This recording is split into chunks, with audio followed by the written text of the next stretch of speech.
من عندنا انا كنا مرسلین رحمتم من ربک انہ هو السمیع العلیم۔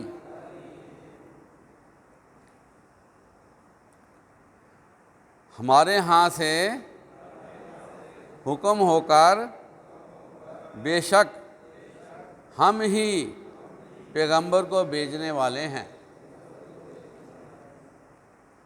یہ تمہارے پروردگار کی رحمت ہے، وہ تو سننے والا جاننے والا ہے۔ عزیز طلباء، جو دنیا میں نظام چل رہا ہے وہ اللہ کے حکم سے چل رہا ہے، اس پر ہمارا جتنا یقین ہوتا جائے گا نا، ہماری زندگی اتنی ہی زیادہ اچھی اور خوبصورت ہو جائے گی۔ اب ہم 1 منٹ گزارتے ہیں اور وہ ماضی کا حصہ بن جاتا ہے، وہ ماضی کا حصہ بن جاتا ہے۔ سال گزارتے ہیں وہ ماضی بن جاتا ہے، زندگی گزارتے ہیں وہ ماضی بن جاتا ہے۔ زندگی میں بڑے بڑے نشیب و فراز آتے ہیں، بڑے غم آتے ہیں، بڑی تکلیفیں آتی ہیں، بڑے مسائل کا سامنا کرنا پڑتا ہے۔ تو اس آیت سے ہمیں تسلی ہوتی ہے کہ جو کچھ ہوتا ہے نا وہ اللہ کو پہلے سے معلوم ہوتا ہے اور قسمت کا ہوتا ہے۔ یہ جو قسمت کے بارے میں پہلے بات ہوئی، دوبارہ آپ سے کی جا رہی ہے، قسمت کو سمجھنا ضروری ہے۔ قسمت سے ہمیں یہ چیز ملتی ہے کہ ہم نے ایک چیز کے لیے محنت کی ہے، اگر وہ چیز ہمیں دستیاب نہیں ہوئی تو ہمیں وری نہیں کرنا چاہیے اور شاکر ہو جانا چاہیے کہ اللہ کو ایسے ہی منظور تھا، میری قسمت میں نہیں تھا۔ کوئی غم آ گیا ہے تو ہمیں وری نہیں کرنا چاہیے کہ اب پتہ نہیں کیا ہو جائے گا، اتنا نقصان ہو گیا، یہ ہو گیا، ایسے گھاٹے پڑ گئے۔ اس میں ہمیں سوچنا چاہیے کہ ہماری قسمت میں یہ چیز لکھی ہوئی تھی۔ اب دیکھیں نا، کسی کا عزیز فوت ہو جاتا ہے تو وہاں پر بھی یہ بات آتی ہے حدیث میں بھی کہ صبر کرنا چاہیے، اور کیا کرنا چاہیے؟ انا للہ و انا الیہ راجعون، ہم اللہ ہی کے لیے ہیں اور اللہ کی طرف ہی جانے والے ہیں۔ یعنی کہ جو بندہ چلا گیا ہے اس نے جانا ہی جانا تھا، اور یہ اللہ کا فیصلہ تھا جو ہو کر رہتا ہے، امپلیمنٹ ہو گیا۔ اب ہم روئیں پیٹیں، ہم واویلا کریں اور اونچی اونچی آواز میں بولیں کہ ہائے یہ کیا ہو گیا، ہائے یہ نقصان ہو گیا، یہ تباہی ہو گئی، یہ ہو گیا، وہ چیزیں ساری نوٹ ہو رہی ہوتی ہیں، اور وہ بے صبری جو ہے نا وہ دیکھی جا رہی ہے کہ یہ بندہ اللہ کے فیصلے کے بعد کتنی بے صبری دکھا رہا ہے۔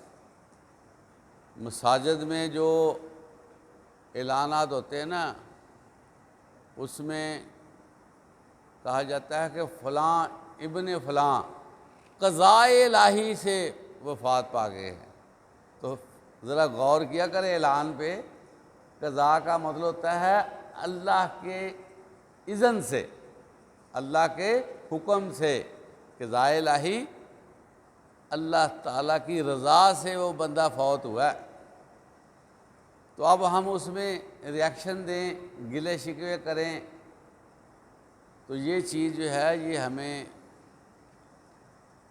اللہ کی رحمت سے دور کرتی ہے کہ میرے فیصلوں کو یہ چیلنج کر رہا ہے۔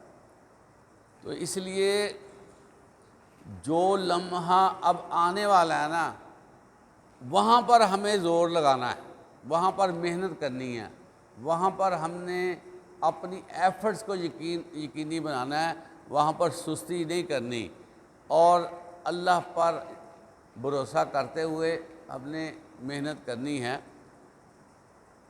اگر اس میں کوئی کمی بیشی رہ جاتی ہے، ناکامی کا سامنا کرنا پڑ جاتا ہے، ریورس ہونا پڑتا ہے، تو پھر بندے کو دل چھوٹا نہیں کرنا چاہیے، بندے کو کہنا چاہیے انا للہ و انا الیہ راجعون۔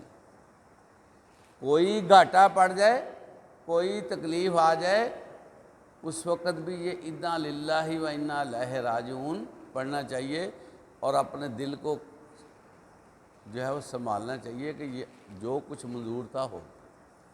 تو اللہ کا حکم جو ہے ہر چیز کے ساتھ ہوتا ہے، اور یہاں پر یہ فرمایا جا رہا ہے کہ ہم ہی انبیاء کرام کو یہ حکم بھیجنے والے ہیں، ہم نے ہی ان کو ساری باتیں بتائی ہوئی ہیں۔ یہ انبیاء کرام کی حقانیت ہے، ان کا جو ہے وہ اللہ کے ساتھ تعلق، کہ جو کچھ وہ سمجھاتے ہیں وہ اللہ کی طرف سے ہی ہدایت ہوتی ہے۔ قرآن مجید میں ایک اور جگہ پر اللہ فرماتے ہیں وَمَا يَنطِقُ عَنِ الْأَهْوَاءِ إِنْ هُوَ إِلَّا وَحْيٌ يُوحَىٰ۔ آپ علیہ الصلوۃ والسلام اپنے پاس سے کچھ نہیں کہتے مگر جو ان کو وحی کی جاتی ہے۔ تو اس کا مطلب کیا ہے؟ بعض لوگ کہتے ہیں جی کہ یہ کام تو سنت ہے جی، کوئی مسئلہ نہیں ہے۔ یہ بات کہتے ہو کہ سوچنا چاہیے، نبی اکرم صلی اللہ علیہ وسلم کو جو باتیں فرمائی جاتی تھی وہ تو اللہ کی طرف سے آرڈرز ہوتے ہیں، اور پھر اللہ تعالیٰ یہ فرما رہے ہیں کہ یہ سب کچھ تمہارے پروردگار کی رحمت ہے، اور وہ تو سننے والا جاننے والا ہے۔ تو اللہ کی جو رحمت ہے یہ ہر جگہ پر موجود ہے، اور آپ کو یہ پہلے بتایا ہوا ہے، آپ سمجھدار ہیں، بات کو یاد بھی رکھتے ہیں کہ اللہ کی رحمت کے 100 درجے ہیں، 100 حصے ہیں، اس میں سے ایک حصہ اللہ تعالیٰ نے دنیا میں بھیجا ہے۔ سورج کا نکلنا، چاند کا نکلنا، موسم آنا، ہوائیں چلنا، زمین سے فصلات کا نکلنا، پھل کا نکلنا، زمین سے معدنیات کا نکلنا، زمین سے ہر چیز جو باہر آتی ہے، جو کچھ آسمان سے نازل ہوتا ہے، وہ ساری رحمتیں ہیں۔ ہر چیز رحمت ہے۔ ہمارا سو کر دوبارہ اٹھنا اللہ کی رحمت ہے، ہمارا یہاں آنا بخیر و عافیت اللہ کی رحمت ہے، ہمارا گھر جانا بخیر و عافیت اللہ کی رحمت ہے، منہ میں لقمہ ڈالتے ہیں اللہ کی رحمت ہے، پانی پیتے ہیں جو سیدھا اندر جاتا ہے، سانس والی نالی میں نہیں جاتا، یہ اللہ کی مہربانی۔ ایک ہمارا دوست ہے، اس کے والد کی ڈیتھ ہوئی، اب ڈیتھ کا آپ اندازہ لگائیں کیسے ہوئی۔ بندہ بالکل ٹھیک ٹھاک تھا، اس کی طبیعت خراب ہوئی، اس کو کہہ آئی، کہہ آنے سے جو منہ سے مواد نکلا وہ اس کی سانس والی نالی میں بھی چلا گیا، اس سے اس کی طبیعت خراب ہو گئی اور آنن فانن اس کی ڈیتھ ہو گئی۔ اس کا مطلب یہ ہے کہ ہر چیز میں اللہ کی مہربانی ہے، تو کام سارے ترتیب سے ہو رہے ہیں۔ ذرا سا اللہ کا نظام ادھر ادھر ہو جائے نا، جیسا کہ آپ بھی سمجھتے ہیں، یہ جو خلائی سائنسدان ہیں وہ بھی اس چیز کے بارے میں متنبع کرتے رہتے ہیں کہ جتنا ہمارا نظام شمسی ہے نا، جس کے روٹ جس سیارے کے بنے ہوئے ہیں اس روٹ پہ وہ چل رہا ہے، اگر اس میں کوئی دراڑ آ جائے، کمی آ جائے، اس کا روٹ ڈسٹرب ہو جائے تو ہر چیز جو ہے ملیا میٹ ہو جائے، ہر چیز فنا ہو جائے، تو کیسے جو ہے وہ مقناطیسی انداز میں ہر چیز جو ہے وہ چل رہی ہے۔ ہماری زمین بھی ایک تو لٹو کی طرح گھومتی ہے، ایک سورج کے گرد گھومتی ہے، تو کیسے ایام بنتے ہیں، کیسے سردی گرمی کا تصور آتا ہے، تو کیسے بادل بنتے ہیں، تو یہ ساری چیزیں جو ہیں یہ اللہ کی طرف سے ہمارے لیے رحمت ہے۔ اس رحمت کا اقرار کرنا چاہیے۔ جو بندہ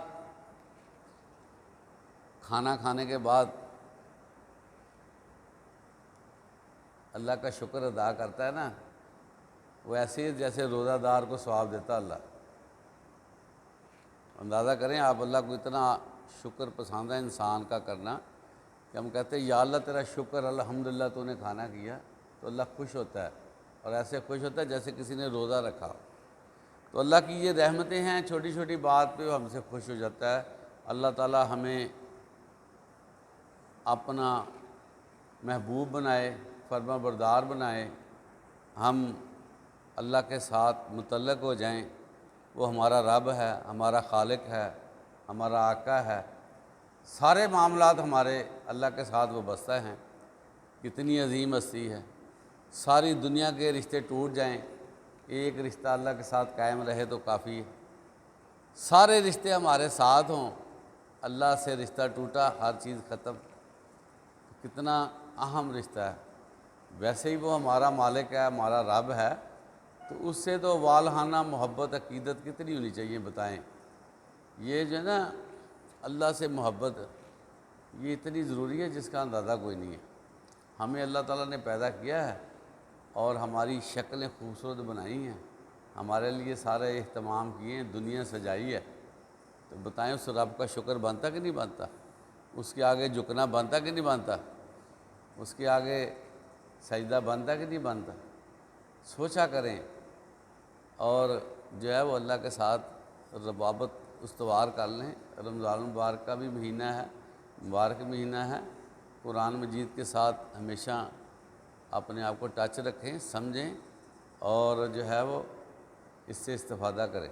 اللہ تعالی ہمیں اچھی سے اچھی بات، اچھا سا اچھا عمل کرنے کی توفیق عطا فرمائے۔ وآخر دعوانا الحمدللہ رب العالمین۔